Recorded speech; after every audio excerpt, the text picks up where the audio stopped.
کو اللہ تعالی عمل کی توفیق عطا فرمائے۔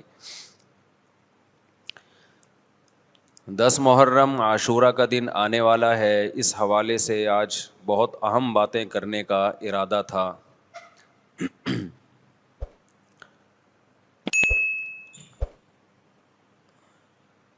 محرم میں کیا کرنا چاہیے، کربلا کا واقعہ اصل ہے کیا؟ کربلا کے واقعے پر تو میں ایک پورا بیان چند سال پہلے ریکارڈ کروا چکا ہوں، لیکن اس واقعے سے اہم سبق کیا ملتے ہیں؟ محرم میں ہم کون سے ایسے کام کر رہے ہیں جس سے ہم اللہ کے غضب کے مستحق ٹھہر رہے ہیں؟ یہ چند باتیں ہیں جس پر انشاءاللہ آج میں بات کروں گا۔ اللہ تعالیٰ ہم سب کو عمل کی توفیق عطا فرمائے اور حق کہنے کی توفیق عطا فرمائے۔ دیکھو ایک بات خوب اچھی طرح سمجھ لو، اسلام 1400 سال پہلے مکمل ہو چکا ہے۔ کسی واقعے کی وجہ سے اسلام کو تبدیل نہیں کیا جاتا، بلکہ اسلام کی روشنی میں اس واقعے کے جو تقاضے ہیں ان پر عمل کیا جاتا ہے۔ ہمارے ہاں ہو یہ رہا ہے، واقعات کی بنیاد پہ مسائل نکالے جا رہے ہیں۔ 10 محرم کا دن سیدنا حسین ابن علی رضی اللہ عنہ کی شہادت سے پہلے بھی عظیم تھا، اور سیدنا حسین ابن علی رضی اللہ عنہ کی شہادت کے بعد بھی عظیم دن ہے۔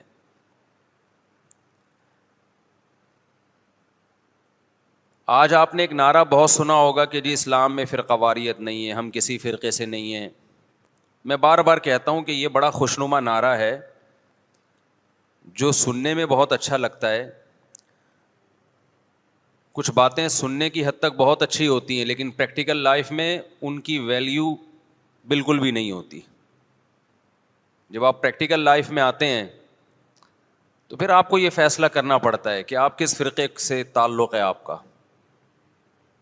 آپ سنی ہیں، شیعہ ہیں، معتزلہ ہیں، مرجیہ ہیں، قدریہ ہیں، ناصبیہ ہیں، کیا ہے آپ کا فرقہ؟ یہ کہہ دینا آسان ہے، میرا کوئی فرقہ نہیں ہے۔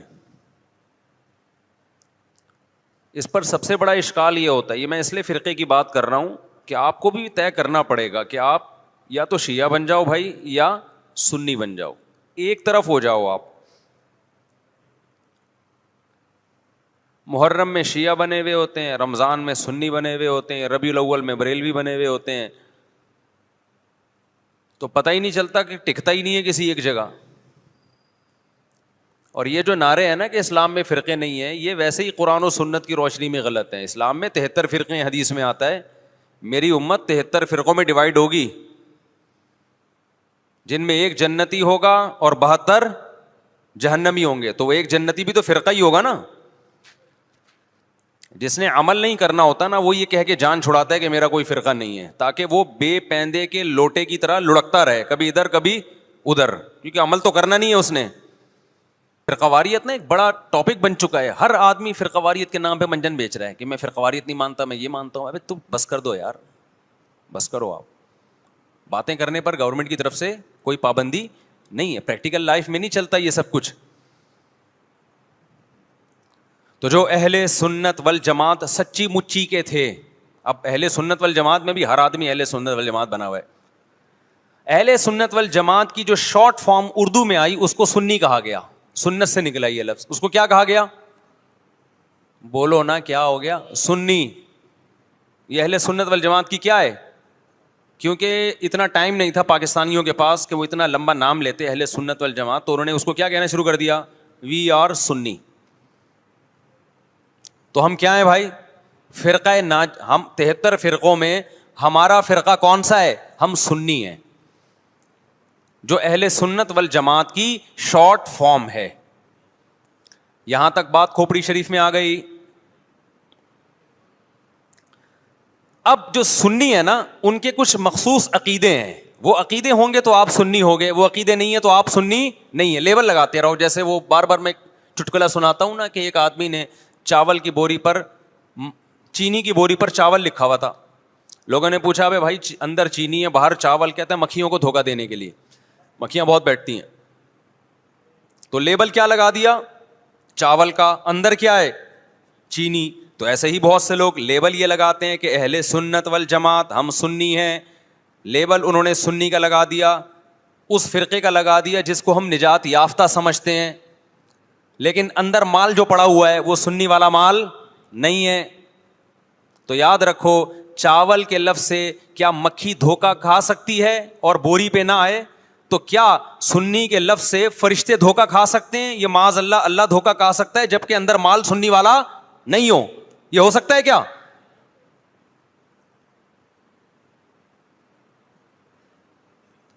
تو اس لیے میں کہتا ہوں آپ ایک چیز ہو جاؤ, یا سنی ہو جاؤ یا شیعہ ہو جاؤ یا کچھ اور ہو جاؤ. کبھی ادھر جا رہا ہے کبھی ادھر جا رہا ہے, کبھی ادھر لڑک رہا ہے. محرم میں شیعہ بن رہا ہے, ربیع الاول میں بریلوی بن رہا ہے, رمضان میں انسان کا بچہ بنتا ہے. میں یہ نہیں کہہ رہا کہ بریلوی انسان کے بچے نہیں ہیں, یعنی رمضان میں ایسا لگے گا جیسے بہت نیک آدمی. تراویح میں پہلے 3 دن دیکھو نا آپ. ابھی تو میں یہ بات ہی نہیں کر رہا کون جنتی کون جہنمی کون غلط کون صحیح, ابھی تو میں صرف یہ بتا رہا ہوں کہ اسلاف نے 73 فرقوں میں سے جو ایک جنتی ہوگا اس کو ایکسپلین کیسے کیا ہے. اگر بریلوی اس پہ پورے اترتے ہیں تو بھائی وہ جنتی ہیں, میں کسی کو جہنمی جنتی نہیں کہہ رہا, میں تو ایک کرائٹیریا بتا رہا ہوں. ہو سکتا ہے میں نہ اترتا ہوں, بریلوی بھائی پورے اترتے ہوں, شیعہ لوگ پورے اترتے ہوں.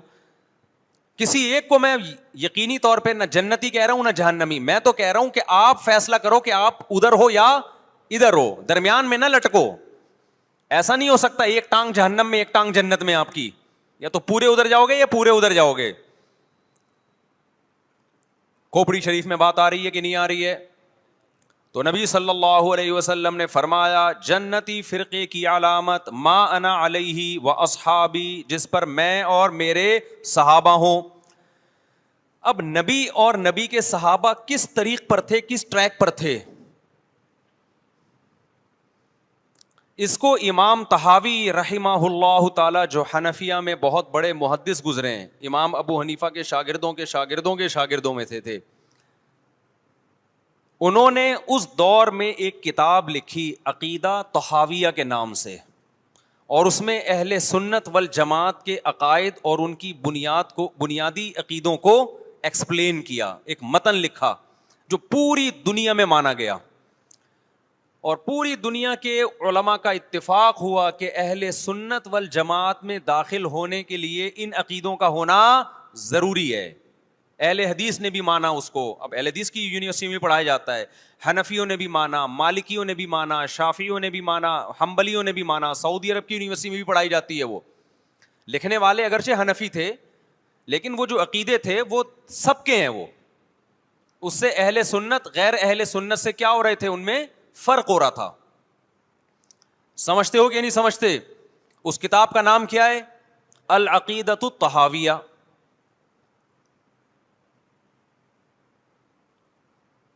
وہ کتاب جو لکھی گئی ہے نا, پوری دنیا نے اس لیے مانی کہ اس میں ہر عقیدے میں قرآن اور سنت اور اجماع صحابہ, ان 3 کو بنیاد بنایا گیا ہے. قرآن سے ہو, اور قرآن کی ایسی تشریح جو حدیث مانتی ہو, اور قرآن اور حدیث کی وہ تشریح جو صحابہ مانتے ہوں. لہذا اس وقت پوری دنیا میں جو اہل حق علماء تھے ان کا اتفاق ہو گیا, اور اب تک یہ اتفاق چلا آ رہا ہے کہ جو ان عقیدوں سے ہٹے گا وہ یا تو قرآن کے راستے پر نہیں ہے, یا نبی کے راستے پر نہیں ہے, یا صحابہ کے راستے پر نہیں ہے. اٹ مینس کہ وہ اہل سنت والجماعت سے خارج ہے. خارج کہہ کے ہم اس کو کافر نہیں کہہ رہے, کافر کہنا نہ کہنا یہ ایک الگ بحث ہے. کچھ کافر ہیں کچھ کافر نہیں ہے, لیکن وہ نجات یافتہ فرقوں میں نہیں ہے. بہرحال وہ اس فرقے میں نہیں ہے جس کی نبی صلی اللہ علیہ وسلم نے جنت میں جانے کی گارنٹی لی ہے. سمجھتے ہو کہ نہیں سمجھتے ہو؟ اب ان عقیدوں میں کیا ہے بھائی؟ وہ یہ کہ اہل سنت والجماعت جب بھی کوئی مسئلہ نکالیں گے اس کی بنیاد 4 چیزیں ہوں گی: قرآن، حدیث، اجماع امت.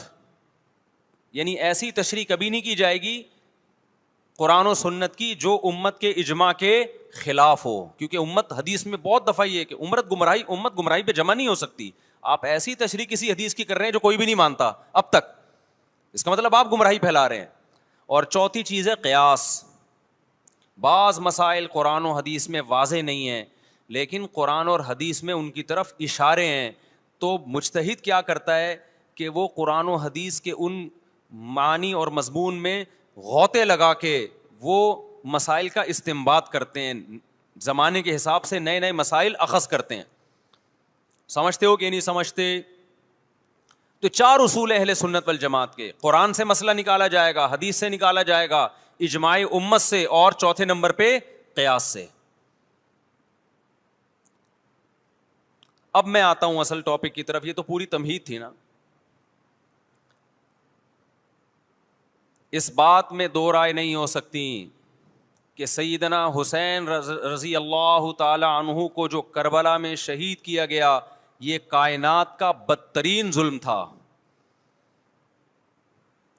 جس نے آپ کی گردن مبارک پہ تلوار رکھی اس کی بدبختی میں دو رائے نہیں ہو سکتی. بہت ہی کوئی شقی اور بدبخت جو نواسہ رسول صلی اللہ علیہ وسلم کے قتل کی طرف بڑھا, بہت ہی کوئی بدبخت اور بدنصیب جو کوفہ کے گورنر ابن زیاد کے کہنے پر نواسہ رسول سے لڑنے کے لیے نکلا, جو اس ظلم کو ظلم نہیں مانتا, وہ بھی اپنے آپ کو جہنم میں جانے کے لیے تیار کر رہا ہے. پھر کربلا میں ایک بڑا ظلم یہ ہوا کہ صرف سیدنا حسین ابن علی کو شہید نہیں کیا گیا, آپ کے ساتھ جتنے مرد تھے سب کو شہید کر دیا گیا. لیکن ہمیں پیغمبر صلی اللہ علیہ وسلم اور صحابہ کی سیرت میں کیا ملتا ہے؟ میں ایک آیت سے آپ کو سمجھاتا ہوں. مشرکین مکہ حضرت ابراہیم علیہ الصلاۃ والسلام کے نسب میں ہونے پر اور آپ سے محبت پہ بڑا فخر کیا کرتے تھے کہ ہم ابراہیم کی اولاد میں ہیں, ہم ابراہیم کے دین پہ ہیں. اللہ نے کیا فرمایا رسول اللہ صلی اللہ علیہ وسلم سے کہ ان اول الناس بابراہیم للذین اتبعوہ, اے نبی آپ ان سے کہہ دیجئے ابراہیم سے محبت کے خالی پیلی کے دعوے مقبول نہیں ہیں. ابراہیم کے زیادہ حقدار وہ ہیں جو ابراہیم علیہ السلام کی اتباع کرتے ہیں, اور یہ پیغمبر اور صحابہ یہ ابراہیم علیہ السلام کے دین کو فالو کرتے ہیں, اور تم ابراہیم کے دین کو فالو نہیں کر رہے, ان سے محبت کے دعوے دار ہو. تو خالی محبت کے دعوے داری اللہ کے ہاں مقبول نہیں ہے. اللہ کے ہاں وہ محبت کی دعوے مقبول ہیں جس میں آپ محبوب کو فالو کر رہے ہوں. سیدنا حسین ابن علی رضی اللہ تعالی عنہ جو جنت کے جوانوں کے سردار ہیں, آپ سے محبت کا دعویٰ اس وقت مقبول ہوگا جب آپ سیدنا حسین کی سیرت کو فالو کریں گے. رونا پیٹنا ماتم کرنا یہ سیدنا حسین اور اہل بیت کی سیرت نہیں ہے. صبر کرنا, ظالم کے سامنے ڈٹ جانا, جان کے خوف سے اپنی پالیسیوں سے پیچھے نہ ہٹنا, یہ سیدنا حسین ابن علی رضی اللہ عنہ کی سیرت ہے جو آج ہمیں کہیں بھی نظر نہیں آتی.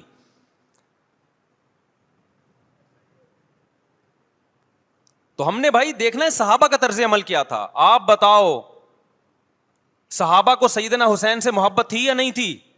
کیا غم کا پہاڑ ٹوٹا ہوگا جب اطلاع ملی ہوگی کہ سیدنا حسین ابن علی اور آپ کے اصحاب اور اہل بیت کو سب کو کربلا میں شہید کر دیا گیا ہے. کیا قیامت گزری ہوگی.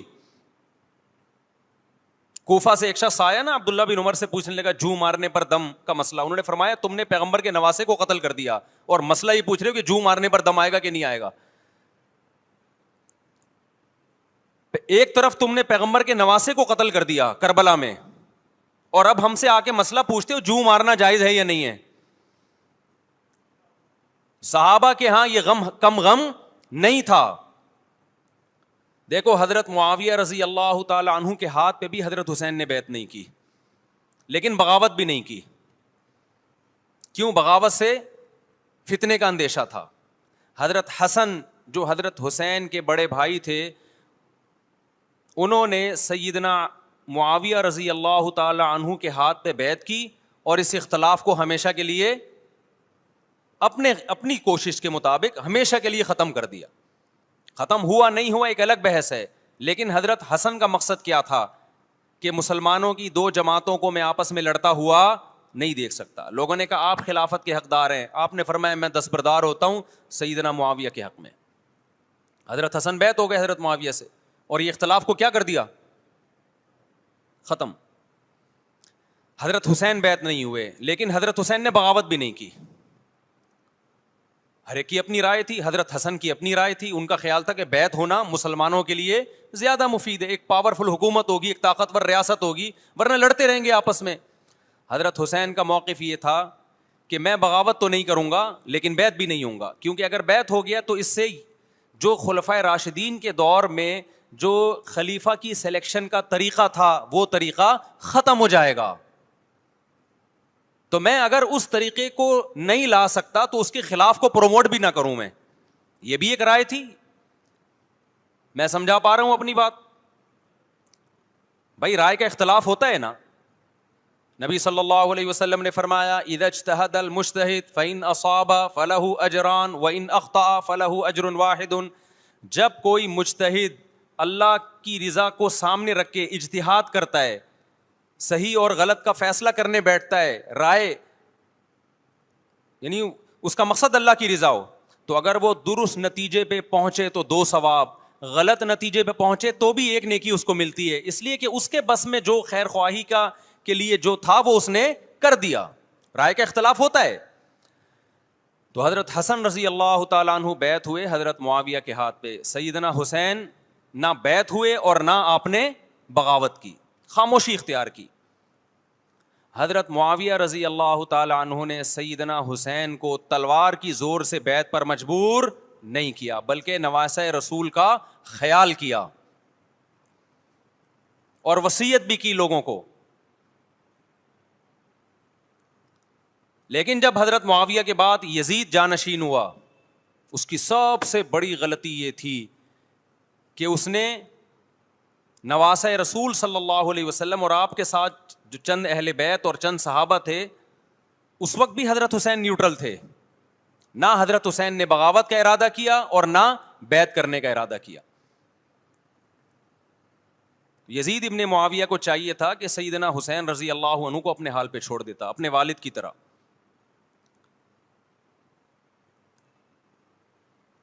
حضرت حسین رضی اللہ تعالیٰ عنہ کو جب کوفہ سے خطوط آئے, یہ میں وضاحت اس لیے کر رہا ہوں کہ حضرت حسین بغاوت کے لیے نہیں نکلے تھے, اس مسلمان حاکم کے خلاف بغاوت کے لیے نہیں نکلے تھے, کیونکہ رسول اللہ صلی اللہ علیہ وسلم کی بہت ساری صحیح حدیث ہے اس بارے میں کہ جو باغی ہے, جو ریاست کے خلاف بغاوت کرتا ہے, اس کو نبی صلی اللہ علیہ وسلم نے اس عمل کو پسند نہیں کیا.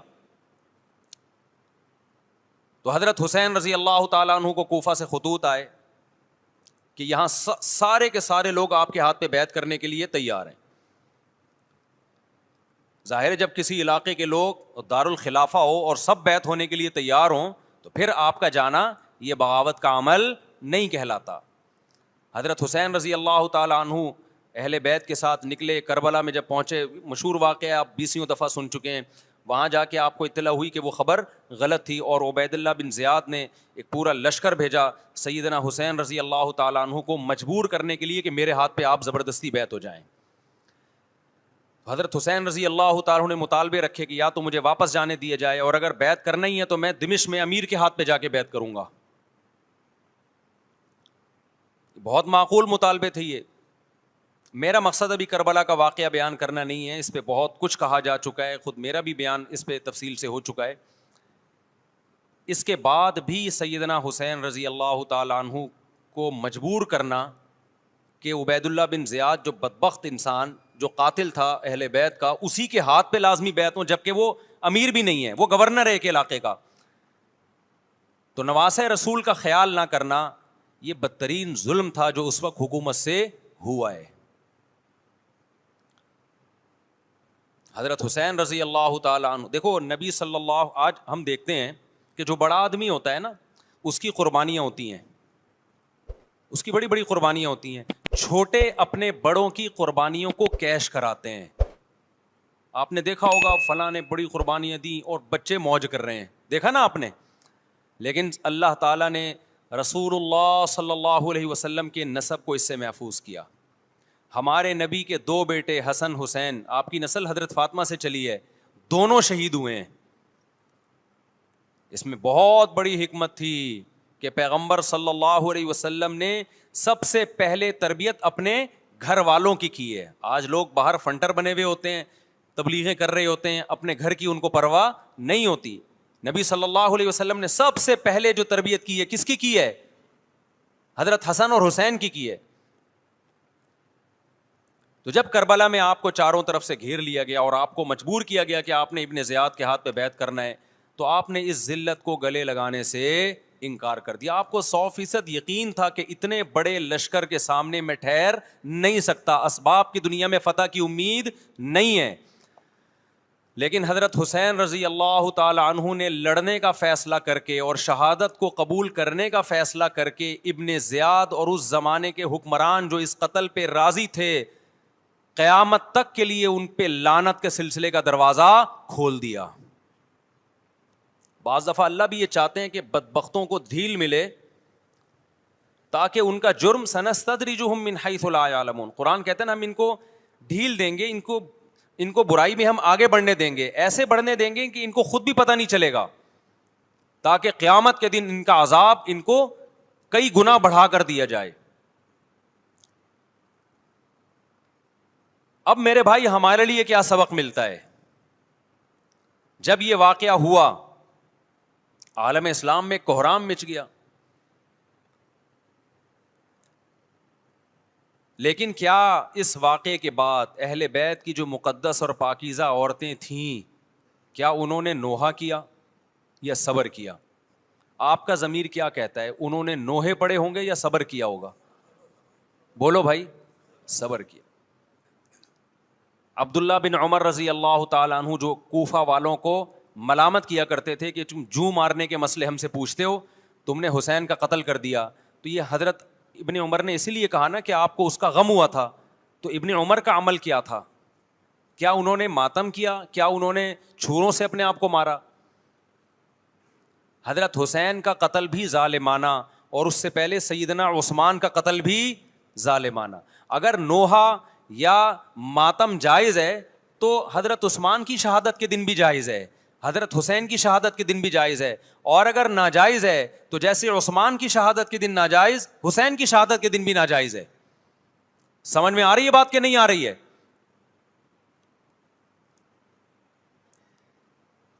قرآن کیا کہتا ہے ایسے مواقع کے بارے میں؟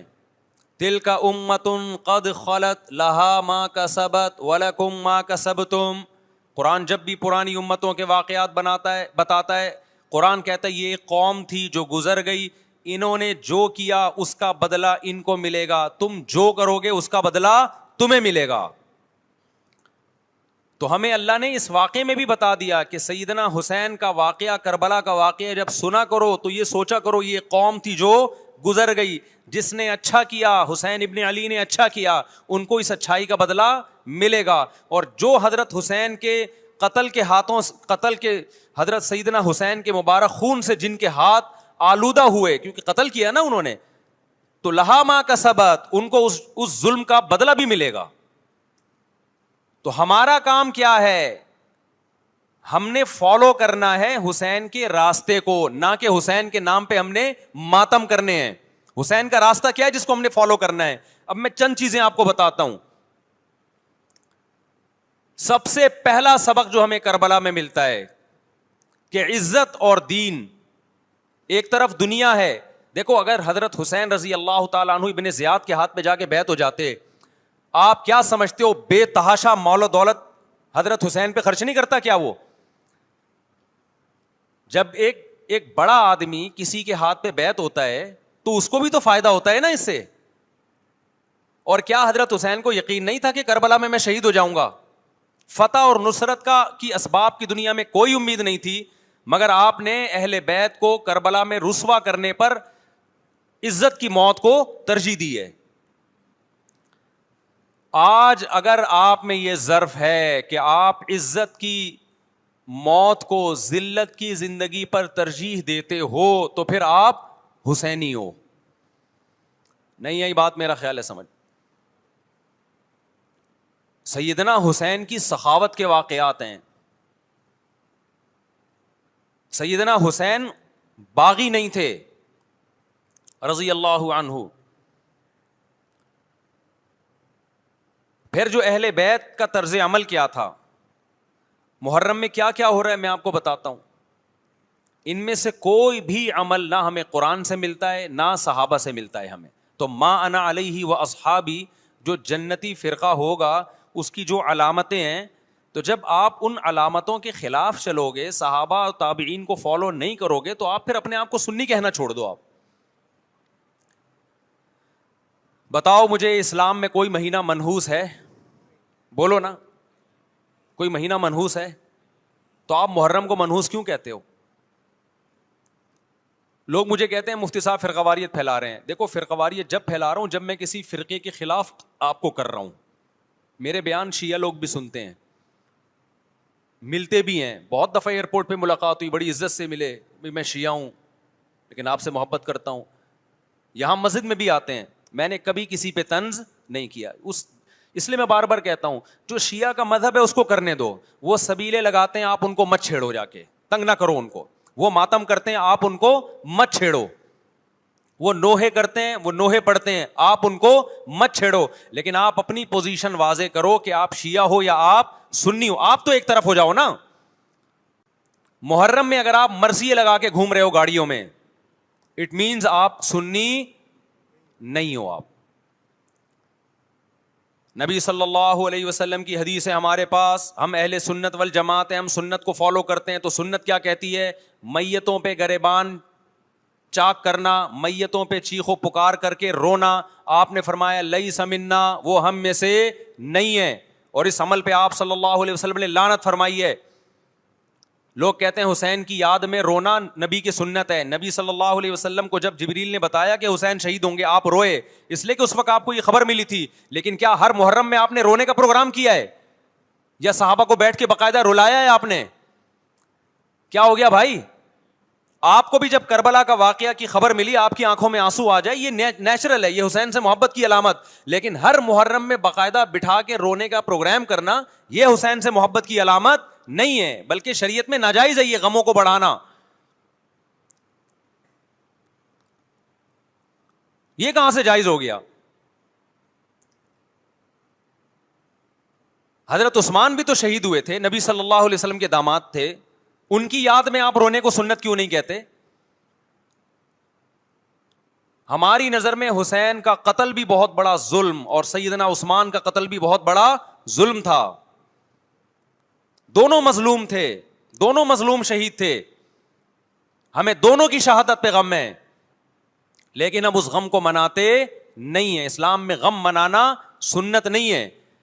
دیکھو جعفر طیار رضی اللہ عنہ، نبی کے چچا زاد بھائی، اہل بیت، جب آپ صلی اللہ علیہ وسلم نے ان کو لڑائی کے لیے میدان جنگ میں بھیجا، رومیوں سے لڑائی تھی. حضرت جعفر طیار کی 4 بیویاں تھیں. جب نبی صلی اللہ علیہ وسلم مسجد نبی میں بیٹھے، آپ کو فرشتوں نے اطلاع دی کہ جعفر طیار شہید ہو گئے. آپ صلی اللہ علیہ وسلم کی آنکھوں سے آنسو. یہ آنسو اس وقت نکلے جب عین شہادت کی اطلاع ملی ہے. اس وقت آنسوؤں کا نکلنا محبت کی علامت ہے. آپ نے صحابی رسول کو بھیجا کہ جاؤ آپ کی زوجات کو، بیویوں کو جا کے خبر دو کہ جعفر طیار شہید ہو گئے. کیا قربانی تھی صحابہ کی! آپ دیکھو ایسے جوان تھے جعفر طیار، خوبصورت جوان. غزوہ بدر میں جب مشرکین مکہ نے یہ نعرہ لگایا کہ حل میں مبارز، 3 سردار آئے، انہوں نے کہا پہلے تمہارے اندر سے 3 بہادر آئیں ہم سے لڑیں. دیکھو عربوں میں یہ ہوتا تھا کہ جب جنگ کے لیے 2 فوجیں آمنے سامنے کھڑی ہوتی تھیں تو پہلے دونوں طرف کے بہادر ترین لوگوں کی لڑائیاں ہوتی تھیں کہ جب تک دونوں میں سے ایک قتل نہیں ہوگا لڑائی شروع نہیں ہوگی. تو آپ کو پتا ہے کہ اس میں بہادر ترین لوگ نکلیں گے نا جو لڑنا جانتے ہوں. مشرکین مکہ کی طرف سے 3 یا 4 بڑے بڑے سردار آئے. لڑائی سے پہلے, بدر میں لڑائی سے پہلے انہوں نے نعرہ لگایا, حل میں مبارز, کوئی ہے تم میں جو پہلے ہم سے لڑے. یعنی ادھر سے ہم 3 ہیں تو ادھر سے بھی کتنے چاہیے, 3 بندے. ادھر سے انصار صحابہ آئے, مشرکین مکہ نے کہا لیسو بی اکفائنا, یہ ہمارے جوڑ کے نہیں ہیں, قریشی ہاشمی چاہیے ہمیں, ہمارے نسب کے لوگ ہونے چاہیے. تو ادھر سے نبی صلی اللہ علیہ وسلم نے حضرت علی کو بھیجا اور حضرت جعفر طیار کو بھیجا. جن صحابہ کو بھیجا ان میں حضرت جعفر طیار بھی تھے. حضرت جعفر طیار رضی اللہ تعالی عنہ اور سیدنا علی مقابلے میں غالب آ گئے. خوبصورت صحابی, نجاشی کے سامنے آپ نے تقریر کی ہے, ہجرت کی ہے نا جب حبشہ کی طرف, تو نجاشی نے پوچھا جعفر طیار سے کہ تمہارے پیغمبر جو کلام لے کر آئے ہیں وہ سناؤ. حضرت جعفر طیار رضی اللہ تعالیٰ عنہ نے سورہ مریم پڑھنا شروع کر دی. کاف ہا یا عین صاد, ذکر رحمت ربک عبدہ زکریا اذ نادى ربه نداء خفیا قال رب انی وهن العظم منی واشتعل الرأس شیبا ولم اکن بدعائک رب شقیا وانی خفت الموالی من ورائي وكانت امرأتی عاقرا فهب لی من لدنک ولیا.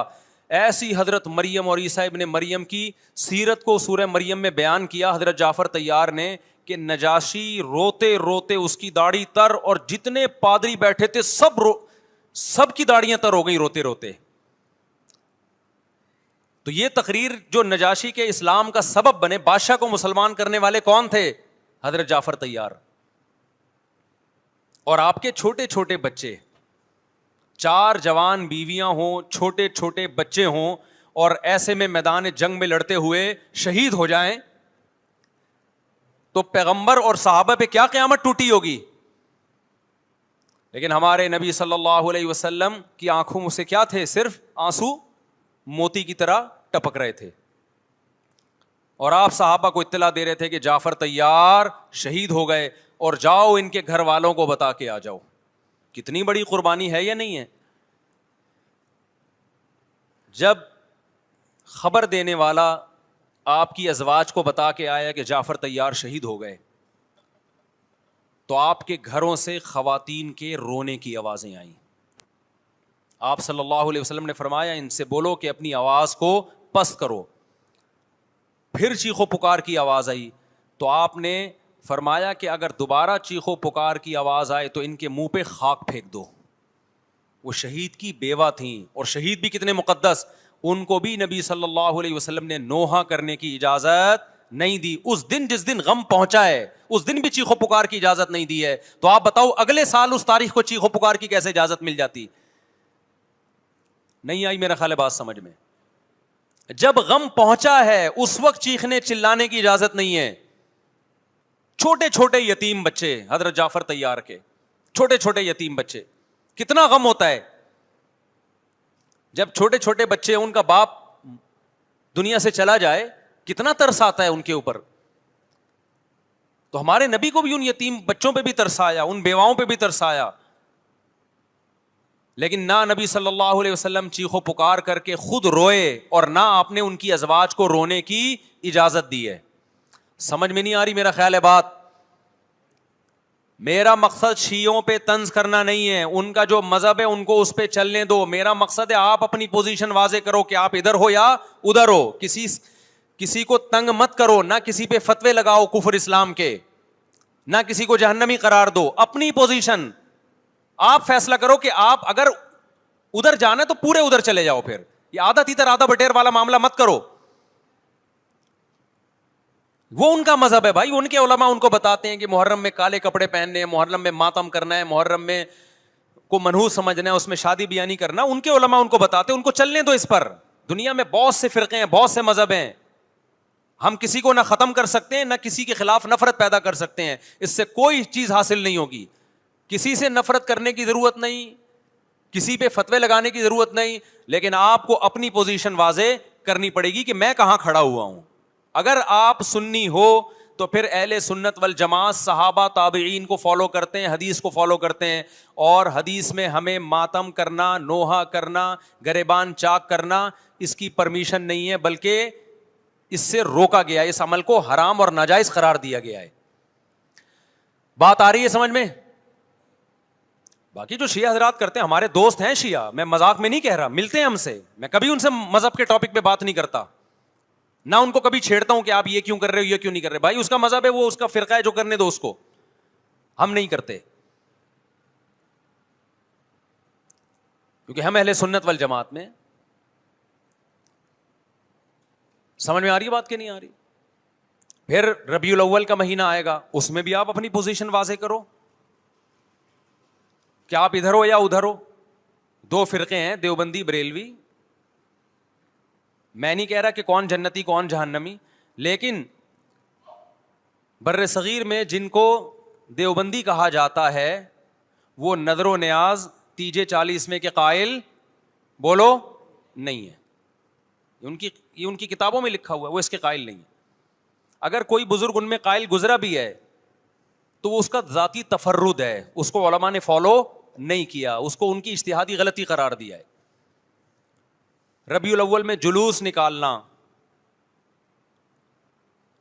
یا مزار بنانا یا مزاروں پہ جانا اس نیت سے کہ وہاں جا کے ہم کوئی قوالی پڑھیں گے یا کچھ بھی, ہمارے ہاں قبرستان جانا صرف اس لیے ہے کہ آخرت کی یاد تازہ ہو, بس اس کے علاوہ اور کوئی کانسیپٹ نہیں ہے.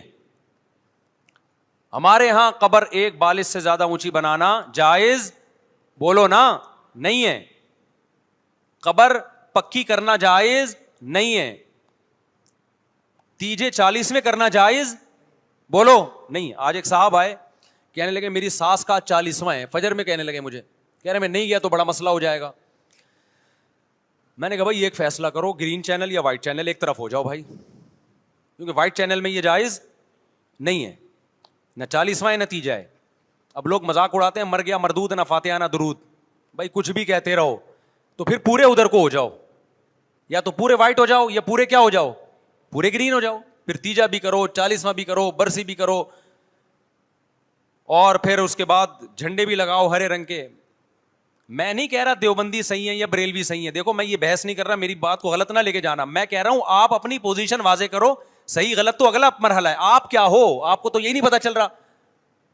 آپ ربیع الاول میں ہرے جھنڈے لے کے گھوم رہے ہو, رمضان میں آپ وائٹ چینل بنے ہوئے ہو, محرم میں آپ بلیک چینل بنے ہوئے ہو, تو پتہ ہی نہیں چل رہا تو ہے کیا بھائی. جب 73 فرقوں میں ایک جنتی ہے تو ایک کو فالو کرو نا جس کو جنتی سمجھتے ہو. اگر آپ سمجھتے ہو کہ بلیک چینل یا شیعہ فرقہ جنتی ہے تو پورے شیعہ ہو جاؤ بھائی. اگر آپ سمجھتے ہو بریلوی فرقہ جنتی ہے تو پورے بریلوی ہو جاؤ. تو جس کو سمجھتے ہو وہ بن جاؤ, لیکن پورے بنو, ادھورے مت بنو, آدھا آدھا نہ لو. بات سمجھ میں آ رہی ہے؟ میں پھر بتا رہا ہوں, نہ میں کسی کو جنتی کہہ رہا ہوں نہ جہنمی. میں یہ نہیں کہہ رہا دیوبندی جنت میں جائیں گے یا بریلوی جائیں گے یا شیعہ جائیں گے, یہ تو اللہ فیصلہ کرے گا. ہم تو وہ کریں گے جو ہماری کھوپڑی میں آ رہا ہے. ہماری کھوپڑی میں یہ آ رہا ہے کہ جس کو بھی کرو تو ایک کو کرو پورا, تاکہ ایک طرف ہو جاؤ. آدھے تیتر آدھے بٹیر مت بنو آپ, اور دوسرے کو چھیڑو بھی نہیں, چھیڑنے کی بھی ضرورت نہیں ہے. کوئی جو کر رہا ہے کہ بھائی اس کا مذہب ہے. دیکھو ہندو مندر میں جاتا ہے نا, ہماری رائے کے مطابق صحیح کر رہا ہے غلط کر رہا ہے, غلط کر رہا ہے, لیکن ہم چھیڑتے ہیں کیا؟ اسلام نے اجازت دی اس کو چھیڑنے کی کہ ہندو جا رہا ہے اس کو پکڑ کے لا, کیوں جا رہا ہے بھائی؟ اسلام بولا بھائی لکم دینکم ولی دین, تمہارے لیے تمہارا دین, ہمارے لیے ہمارا دین. لا اکراہ فی الدین, دین میں زبردستی نہیں ہے, جو کر رہا ہے اس کو کرنے دو. تبھی اسلامی تاریخ میں کوئی ایک مندر بھی ہمارے علم میں نہیں ہے کہ اس میں ہندوؤں پہ پابندی لگی ہو کہ مندر نہیں جا سکتے. جب تک اسلامی حکومتیں رہی ہیں, ہندوستان میں 1000 سال مسلمانوں نے حکومت کی ہے, اگر ہندوؤں کو مندر جانے سے روک دیتے تو آج یہ مندر ختم ہوتے. اسلامی حکومت جب ختم ہوئی ہے تو بھی مندر لاکھوں کی تعداد میں مندر تھے. اسلام مسجد جانے کا حکم دیتا ہے یا چرچ جانے کا؟ بولو. مسجد. چرچ جانے کو غلط سمجھتا ہے کیونکہ وہاں غیر اللہ کی, عیسیٰ ابن مریم کی عبادت ہو رہی ہے. لیکن کیا اسلام آپ کو پرمیشن دیتا ہے کہ کوئی عیسائی چرچ جا رہا ہو تو آپ اس کو روکو کہ تو کیوں جا رہا ہے بے, مسجد میں آ؟ اجازت دیتا ہے؟ یا اسلام یہ کہتا ہے کہ اس سے بدتمیزی شروع کر دو آپ؟ بولو کیا ہو گیا, آپ کو سبق یاد کرا رہا ہوں میں, بدتمیزی شروع کر دو. یا اسلام یہ اجازت دیتا ہے کہ اس سے اچھا سلوک نہ کرو؟ قطعاً اجازت نہیں, بلکہ قرآن تو کہہ رہے ہیں ان اللہ یحب المقسطین, جو غیر مسلم تم سے لڑ نہیں رہے میدان جنگ میں, ان سے تمہیں اچھا سلوک کرنا پڑے گا کیونکہ اللہ اچھا سلوک کرنے والوں کو پسند کرتا ہے. صحابہ کرام غیر مسلموں کو بھی ہدیے دیا کرتے تھے, نبی صلی اللہ علیہ وسلم نے یہودیوں کو بھی ہدیے دیے. تو جو مذہب اسلام کی طرف منسوب نہیں ہے, جب ہمیں ان سے اچھے سلوک کا حکم ہے, تو جو مذہب اسلام کی طرف منسوب ہیں, قطع نظر اس سے کہ وہ اس دعوے میں سچے ہیں یا جھوٹے, یہ تو بحث ایک الگ ہے, لیکن نسبت کس کی طرف کر رہے ہیں؟ اسلام کی طرف. تو ہمیں ان سے بدتمیزی بدسلوکی کی کہاں سے اجازت ہوگی؟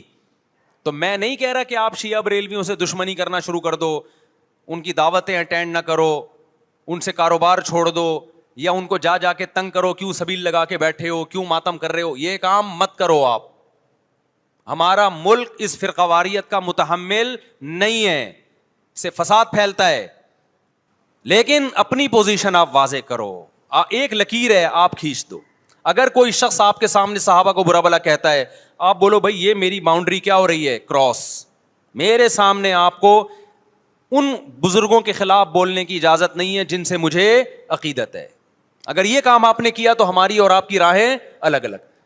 آپ کا جو مذہب ہے بھائی, آپ بند کمرے میں, آپ کے امام بارگاہ میں, آپ کے مسجدوں میں, یا جہاں بھی ہے, وہ آپ کا نجی معاملہ ہے. ہمارے سامنے آپ نے کوئی ایسی بات نہیں کرنی جو ہمارے عقیدے کے خلاف ہو. تو آپس میں دوستی رہے گی. اب دیکھو عیسائی آپ سے ملتا ہے, آپ گپ شپ کرتے ہو, کھانا کھاتے ہو, لیکن عیسائی بار بار بولے میں آپ کے نبی کو نہیں مانتا, میں آپ کا نبی, آپ بولے گا بھائی تو نہیں مانتا تو ہم نے کب کہا کہ مان تو, لیکن میرے سامنے بار بار کیوں کہہ رہے کہ میں تیرے نبی کو نہیں مانتا؟ یہاں سے آپ کی اس کی دوستی کیا ہو جائے گی پھر؟ ختم. تو غیر مسلموں کو بھی دو قسمیں, کسی بھی مسلک کے لوگوں سے ملو, کسی بھی فرقے کے لوگوں سے ملو, کوئی جھگڑا نہیں, کوئی بحث نہیں, ایک دوسرے کو کھانا بھی ہے, ایک دوسرے کو کھلانا بھی ہے, ایک دوسرے سے کھانا بھی ہے, ایک دوسرے کی دعوتوں میں بھی شرکت کرنی ہے. جہاں مذہب کا معاملہ آئے تو پھر آپ کسی سے بحث نہ خود کرو نہ کسی کو کرنے کی اجازت دو. اگر کوئی کچھ سیکھنا چاہتا ہے تو آپ بولو بھائی علماء کے پاس آ جاؤ, آپ کو کوئی اشکال ہے تو ہم وہاں آپ کا اشکال حل کر دیں گے. اس سے آگے بڑھنے کی کوشش بولو مت کرو, اس سے ملک میں امن ہوگا. باقی فرقے ہمیشہ سے ہیں بھائی, آج کوئی نئے تھوڑی ہیں, اور یہ ہمارا کام تھوڑی ہے فرقے ختم کرنا. یہ تو عیسیٰ ابن مریم جب نازل ہوں گے, حضرت مہدی آئیں گے, وہ تلوار کی طاقت سے ختم کریں گے, ان کے پاس یہ اتھارٹی ہوگی کہ وہ فرقوں کو ختم کریں. آپ نے یہ کرنا ہے کہ دوسرے کے مسلک کو چھیڑنا نہیں ہے اور اپنا چھوڑنا نہیں ہے. مسئلہ آپ کے ساتھ یہ ہو رہا ہے کہ دوسرے کو چھیڑ بھی رہے ہو اور اپنا چھوڑ بھی رہے ہو, دونوں الٹے کام کر رہے ہو. ایک طرف بحث کر رہے ہوتے تم ایسے, اور دوسری طرف وہی بنے ہوئے ہوتے تھوڑے دنوں میں جا کے. ہاں وہ بتا رہا ہوں, وہ نظر و نیاز والی نہیں, وہ سب کو پتا ہے. ہاں ایسی دعوت نہ ہو جس میں بدعت کی تائید ہو. تو آپ جو کر رہے ہو نا, وہ یہ کر رہے ہو دوسرے کو چھیڑ بھی رہے ہو, جس سے ملک میں بدامنی پھیل رہی ہے. تقریریں سنو, شیعہ ایسے, بریلوی ایسے, دیوبندی ایسے, اہل حدیث ایسے, تقریروں سے کیا پھیل رہی ہے؟ نفرتیں. اور پھر محرم میں آپ خود شیعہ بنے ہوئے ہوتے ہو, ربیع الاول میں آپ گرین چینل بنے ہوئے ہوتے ہو, اور رمضان میں آپ وائٹ چینل بنے ہوئے ہوتے ہو. سعودی عرب میں سارے وائٹ ہو جاتے ہیں جا کے, سعودی عرب جو بھی جاتا ہے سارا وائٹ چینل. پیغمبر کی قبر پہ کوئی دھمال نہیں, کوئی قوالیاں نہیں, وہاں کھڑے ہوں گے تمیز سے سلام پیش کر کے آگے نکل جائیں گے. وہاں کوئی چیخو پکار نہیں, وہاں جا کے سارے کیا ہو جاتے ہیں؟ وائٹ, کیونکہ وہاں حکومت کا ڈنڈا ہے. ٹھیک ہے نا, تو گورنمنٹ کے پاس تو یہ اختیار ہے بھائی ڈنڈا چلائے, ہمارے پاس یہ اختیار نہیں. ہم تو تمیز سے بات کریں گے, سمجھائیں گے, محبتیں پھیلائیں گے, کیونکہ جب عوام ڈنڈا چلاتی ہے تو اس سے اصلاح کم اور فساد زیادہ ہوتا ہے. تو میں بار بار کہہ رہا ہوں بھائی دوستیاں رکھو, کوئی دفتروں میں شیعہ سنی لڑائی نہ ہونے دو, یہ غلط ہے. محبتیں پھیلاؤ لیکن مسلک کو چھوڑنا نہیں ہے. جب کوئی آپ سے کہے محرم میں یہ کام کرو, بولو بھائی ہم چونکہ اہل سنت والجماعت میں سے ہیں, ہم چونکہ سنی ہیں, لہذا ہمارے ہاں کوئی مہینہ ہمارے مذہب کے مطابق منحوس نہیں ہے. پھر کوئی آپ کو اصرار کرے نہیں یہ نہیں یہ نہیں یہ, آپ بولو بھائی ہم تم پہ اپنا مسلک تھوپ رہے ہیں کیا؟ تم جلوس نکالتے ہو, تم ماتم کرتے ہو, ہم تو نہیں تمہیں روکتے آ کے, بلکہ گورنمنٹ تمہیں تحفظ دیتی ہے, سیکیورٹی دیتی ہے گورنمنٹ تمہیں. تو جب ہم اپنا مسلک تم پہ نہیں تھوپتے تو تم اپنا مسلک ہم پہ کیوں تھوپ رہے ہو بھائی؟ تو ہم محرم میں بھی شادی کریں گے, ربیع الاول میں بھی کریں گے, سفر میں بھی کریں گے, رمضان میں بھی کریں گے. ہم نے تو 4 کرنی ہے, ہم مہینوں کے حساب سے شروع کر دیں تو پھر ہمارے تو بڑے مسئلے ہو جائیں گے بھائی. سمجھ میں آ رہی ہے بات کہ نہیں آ رہی؟ حضرت جعفر طیار اہل بیت میں سے تھے, کتنی زوجات تھیں؟ 4 تھیں. حضرت علی کی کتنی تھیں ایک وقت میں؟ حضرت فاطمہ کے دنیا سے جانے کے بعد 4 تھیں. یہ بھی ہے سنت میں. نکاح کو فروغ دو, یہ اہل بیت کا طریقہ ہے تاکہ سوسائٹی میں زنا کم ہو, بیوہ طلاق یافتہ عورتوں کو ٹھکانہ ملے. خیر, تو اب میں بات سمیٹ کے ختم کر رہا ہوں. لوگ کہتے ہیں محرم میں ہم نکاح کیوں کریں بھائی, فرض واجب تو نہیں ہے نا, چلو حرام نہیں ہے لیکن فرض بھی تو نہیں ہے نا. لوگ یہ بھی کہتے ہیں. دیکھو, جب قرآن نے کسی چیز کو حلال قرار دیا ہو نا, تو قرآن اس کو پسند نہیں کرتا کہ آپ عملاً اس کو حرام کر دو. دیکھو مشرکین مکہ کیا کرتے تھے, بتوں کے نام پہ جانور چھوڑتے تھے, پھر ان کا گوشت نہیں کھاتے تھے. اللہ نے فرمایا کہ تم نے خدا کی حلال کردہ چیز کو کیسے حرام کر دیا تم نے. نبی صلی اللہ علیہ وسلم نے قسم اٹھائی میں شہد نہیں کھاؤں گا. آپ نے فرمایا لما تحرم ما احل اللہ لک, اے نبی جو چیز اللہ نے آپ کے لیے حلال کر دی آپ کیسے اپنے اوپر حرام کر رہے ہیں. اس سے پتہ چلتا ہے کہ اگر آپ محرم میں نکاح کرنا چاہتے ہیں لیکن آپ یہ سوچ کے ڈیلے کر دیتے ہیں کہ بھائی اس مہینے میں لوگ نکاح کو برا سمجھتے ہیں, تو یہ ڈیلے کرنا آپ کے لیے ناجائز ہوگا. کیونکہ لما تحرم ما احل اللہ لک, اللہ نے جس چیز کو تمہارے لیے حلال کیا تم نے کس دلیل کی بیس کے پر اپنے اوپر پابندی لگائی ہے اس پر. ایک تو ہے نا کسی کو شادی کا خیال ہی سفر میں آ رہا ہے, ربیع الاول میں آ رہا ہے, وہ تو ایک الگ بات ہے, لیکن اس کا نکاح محرم میں ہونا تھا, صرف محرم کی وجہ سے وہ ڈیلے کر رہا ہے کہ جی میں ربیع الاول میں لے کے جاؤں گا. یہ ڈیلے کرنا قرآن و سنت پہ زیادتی ہے یا نہیں ہے؟ یہ اللہ کے حلال کو عملاً حرام کرنا ہے یا نہیں ہے؟ نہیں ہے بات سمجھ میں. پھر اگر کوئی شیعہ آپ سے کہتا ہے کہ بھئی آپ ہمیں چھیڑنے کے لیے یہ کام کر رہے ہو, آپ بولو نہیں بھائی ہم آپ کو چھیڑنے کے لیے نہیں کر رہے, آپ کا مسلک ہے, آپ اس پر عمل کریں, ہمیں اس پہ کوئی اعتراض نہیں ہے. لیکن ہم کس کے پر عمل کریں گے؟ ہم اہل سنت والجماعت ہیں. کتنے صحابہ ہیں, خود نبی کی نکاح محرم میں ہوا ہے. اور ویسے بھی ہمارے ہاں شہادت ایک منحوس عمل نہیں ہے, شہادت ایک مبارک عمل ہے. 10 محرم پہلے سے فضیلت والا دن تھا, محرم پہلے سے فضیلت والا مہینہ تھا. حسین ابن علی کی شہادت سے اس مہینے کے تقدس کو 4 چاند لگ گئے ہیں اور مقدس ہو گیا یہ مہینہ. یہ کیسی بات ہے جو شہادت کا دن ہو ہم اس کو منحوس قرار دے دیں؟ بھائی ہمارا یہ جگرا نہیں ہے. سمجھتے ہو کہ نہیں سمجھتے ہو؟ تو اس لیے محرم میں اگر کسی نے نکاح کرنا ہے اس کو ڈیلے مت کرو میرے بھائی. لوگ کہتے ہیں فرض تو نہیں ہے نا, آپ اگر اس کے نحوست منحوس ہونے کی وجہ سے ڈیلے کر رہے ہو تو پھر آپ پہ فرض ہوگا کرنا. کیوں؟ اس آیت کی روشنی میں لما تحرم ما احل اللہ لک, اے نبی جس چیز کو اللہ نے حلال قرار دیا آپ کس دلیل کی بیس پہ اس کو اپنے اوپر حرام کرتے ہیں؟ سمجھتے ہو کہ نہیں سمجھتے؟ تو اسی طرح یہ جو باقی کام محرم میں ہو رہے ہیں, مرثیے سن رہے ہیں لوگ, نوحے سن رہے ہیں, رکشے والوں نے بھی لگائے ہوئے ہیں, تو بھائی شیعہ حضرات کا مسئلہ کہ ان کو کرنے دو, آپ یہ عمل مت کرو. اگر آپ سنی ہو تو پھر اہل سنت والجماعت کے ہاں میتوں پہ رونے کے مرثیے یہ جائز نہیں ہے, کیونکہ اس سے غم بڑھتا ہے. ہمارے نبی نے جعفر طیار رضی اللہ عنہ کی زوجہ کو, جن کا حقیقی غم تھا اس وقت, ان کو نہیں رونے دیا,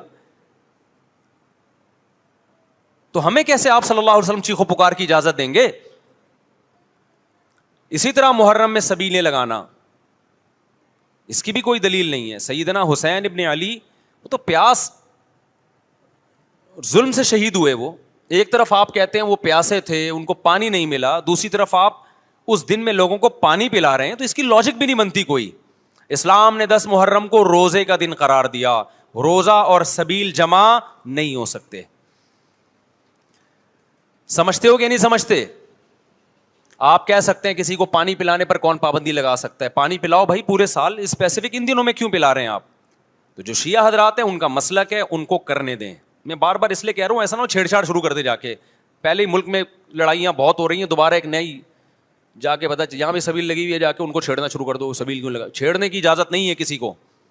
آپ نہ لگائیں نہ پئیں, بولے بھائی ہمارے لیے محرم ایسا ہے جیسے دوسرے مہینے ہوتے ہیں. 4 مہینے محترم ہے, محرم, رجب, ذی قعدہ, ذی الحجہ. تو جتنا ذی قعدہ ذی الحجہ ہے اتنا ہی محرم اور رجب ہے. تو جیسے ان مہینوں میں نارمل رہتے ہو اسی ان میں بھی ہم نے ایسے ہی رہنا ہے. سمجھتے ہو کہ نہیں سمجھتے ہو؟ اور حلیم کی دیگیں مت پکاؤ محرم کی راتوں میں. حلیم کھا سکتے ہو جب چاہو, اس خاص ان دنوں میں. اور ویسے بھی جو لوگ پوری پوری رات حلیم کے دیگڑے میں گھوٹے لگاتے ہیں, صبح روزہ نہیں رکھتے. وہ کیا خیال ہے, جب آپ پوری رات دیگڑے میں گھومتے رہو گے, دیکھا نہیں یہ پوری رات دیکھ کے اندر گھومتے رہتے ہیں, جیسے موت کے کنویں میں نہیں بائک چلاتا بندہ, تو صبح روزہ رکھے گا ایسا آدمی؟ تو یہ ساری چیزیں آپ کو اس کام سے روکتی ہیں جو سنت سے ثابت. تو اللہ تعالی ہمیں محرم میں وہ کچھ کرنے کی توفیق عطا فرمائے جس کی ہمیں اللہ, اس کے رسول اور صحابہ نے پرمیشن دی ہے, اور ان تمام باتوں سے اللہ ہمیں بچنے کی توفیق عطا فرمائے جس سے اللہ, اس کے رسول اور صحابہ نے ہمیں بچنے کا حکم دیا ہے. اللہ تعالیٰ سمجھنے کی, عمل کی توفیق عطا فرمائے. وما علینا الا البلاغ. 2 بجے ہم اس کو ختم کر دیں گے, ٹھیک ہے؟ 2 بجے تک سیٹ اپ چلے گا. 2 بجے تک آپ لوگ اور میں بیٹھے ہوئے ہیں, جو پوچھنا ہے پوچھ لو. جس کا جواب آئے گا بتا دوں گا, نہیں آئے گا بولوں گا اس کا جواب مجھے معلوم نہیں ہے. کوئی ضروری تھوڑی ہے کہ ہمیں ہر چیز دنیا کی پتہ ہو. ایسا دنیا میں کوئی بھی نہیں جس کو سب کچھ پتہ ہو. ہاں بھائی, کسی نے سوال پوچھا ہے فضولی نکاح کے بارے میں بتائیے اور اس کا طریقہ. دیکھو, ایک ہوتا ہے وکیل. وکیل یہ ہوتا ہے کہ آپ نے کسی کو نمائندہ بنا دیا, خرید و فروخت کا نمائندہ یا نکاح کا نمائندہ. آپ نے کسی کو بھیجا کہ میں دولہا ہوں, میرے پاس ٹائم نہیں ہے, مجھے کہیں جانا ہے, آپ میری طرف سے قبول لو جا کے. تو یہ بندہ جا کے قبولے گا آپ کی طرف سے, تو نکاح آپ کا ہوگا, اس بندے کا نہیں ہوگا, کیونکہ یہ آپ کا نمائندہ ہے. بعض دفعہ یہ ہوتا ہے کہ آپ نے کسی کو نمائندہ نہیں بنایا, وہ خود سے نمائندہ بن کے آپ کی طرف سے قبول لیا اس نے. اس کو کہتے ہیں فضولی. اس کو کیا کہتے ہیں؟ فضولی. یعنی قاضی صاحب نکاح پڑھا رہے ہیں, بھائی میں نے فلانی بنتے فلانی کا نکاح غفار بھائی سے کر دیا. غفار بھائی موجود نہیں ہے, ان کے پتہ بھی نہیں ان کو. غفار بھائی کے دوست بیٹھے ہوئے تھے, انہوں نے کہا میں نے غفار بھائی کی طرف سے قبول لیا. تو یہ نکاح لٹکا ہوا ہے, ابھی لٹکا ہوا ہے, سمجھ رہے ہو, معلق ہو گیا. غفار بھائی کو جب پتہ چلے گا کہ ستار نے تمہاری طرف سے قبول لیا ہے, تو جب ان کو پتہ چلے گا, وہ اگر اس کی پرمیشن دے دیں اسی مجلس میں, ہاں جی غفار نے جو قبولا ہے تو ٹھیک ہی قبولا ہوگا, کیونکہ غفار کی پسند اور میری پسند ایک ہی ہے. نہیں سوری, ستار نے قبولا تھا نا. غفار کو جب پتہ چلا تو غفار نے کہا کہ غفار کو لوگوں نے بتایا کہ آپ مجلس میں موجود نہیں تھے, قاضی صاحب نے کسی خاتون کا نکاح آپ سے کر دیا ہے, تو آپ کی طرف سے ستار نے قبول کر لیا ہے. تو غفار کو خیال ہوا کہ یار ستار اچھا آدمی ہے, میرے لیے اچھا ہی سوچے گا, تو ٹھیک ہے مجھے قبول ہے. تو جیسے ہی یہ غفار قبولے گا تو نکاح ہو جائے گا. تو اس کو کہتے ہیں فضولی کا نکاح. یعنی اس شخص نے نکاح کرایا جس کو آپ نے نمائندہ بنایا نہیں تھا, اس نے زیادہ فنڈر بن کے آپ کا نکاح پڑھا دیا. تو جب آپ قبولیں گے تو ہو جائے گا, نہیں قبولیں گے تو مسترد. تو یہ نکاح موقوف رہتا ہے اصیل کی اجازت پر, اصل کی اجازت پر. سمجھتے ہو, جو اصل بندہ ہے نا وہ اجازت دے دے گا تو ہو جائے گا, ورنہ نہیں. تو اتنا نیک کون ہوتا ہے جو کسی اور کی طرف سے قبول رہا ہو آج کل. مفتی صاحب اگر کوئی اچھا رشتہ ہوگا تو آپ کی طرف سے تھوڑی قبولے گا, اپنی طرف سے قبولے گا. وہ بولے گا قبول ہے لیکن غفار نہیں, ستار کو ملے گی.